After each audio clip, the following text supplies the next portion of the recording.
Any further debate? The Honourable Member for Kafisa. I thank you once again, Madam Speaker. Madam Speaker, the motion under debate, the amendment to the ZDA Act, I think has gone through a very vigorous process to ensure that the proposed amendments are fine-tuned, and at the end of the day, ZDA achieves its mandate.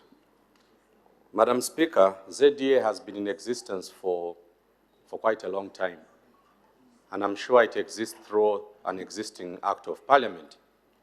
One of the things that I was reflecting upon, even as this bill was presented to this House, Madam Speaker, was the relevance of ZDA and also whether it has been achieving its mandate over the last couple of years.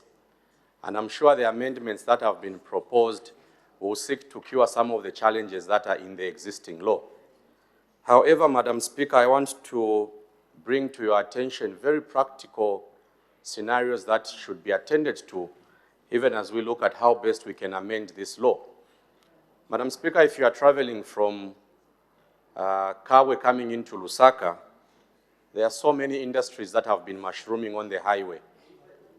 Now, what that does, Madam Speaker, is that where government has designed that such investors should go into, say, an economic zone, you end up having such important partners of development developing their infrastructure on the main road. What I think should happen is that, further to the proposed amendments, we should give ZDA the authority, I think, in determining where certain investments should take place. It is one thing to give an investment license, Madam Speaker, to an investor who wants to bring in $200,000 into Zambia. But it is also important, Madam Speaker, that the location of such investment is determined through some form of collaboration with other partners. And I think that apart from just giving land to foreign investors anywhere where they would wish to undertake some of these major works, Madam Speaker, it will be important that as we look at these amendments, perhaps we need to empower ZDA further, because we will have a situation where, Madam Speaker, we do the amendments which have been proposed today, but we still don't get to achieve what we want to achieve.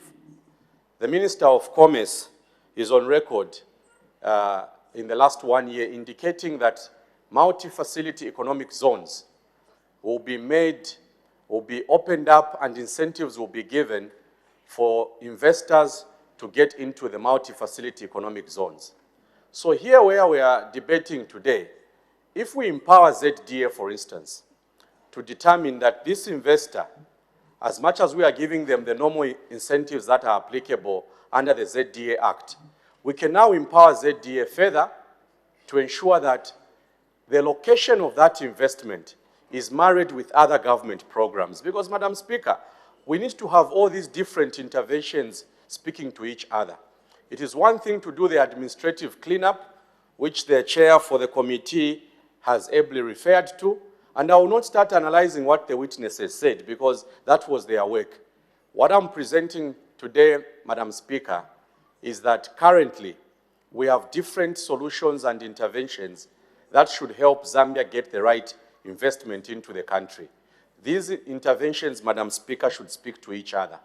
If an investor is going to come into Zambia, facilitated by the Zambia Development Agency, I think there's need, Madam Speaker, to prescribe where this investment should sit.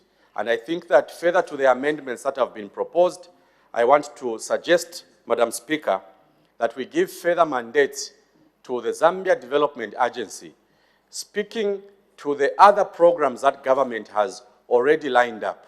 The concept of a multi-facility economic zone, Madam Speaker, will not achieve its intended purpose if any investor can come and set up an investment anywhere where they want. I'm aware that in Chambeshi, for instance, we have the Zambia-China cooperation zone, which has not been utilized to its full capacity.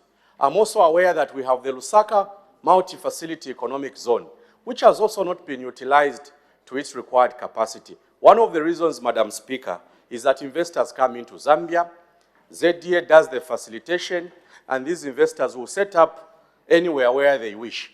Yet government has got a facility where these investments should take place. So, Madam Speaker, as I wind up my debate, I want to propose that further to the proposed amendments, we empower the Zambia Development Agency to prescribe locations where these investments should take place so that we start actualizing the already existing interventions which government has put in place for so many years.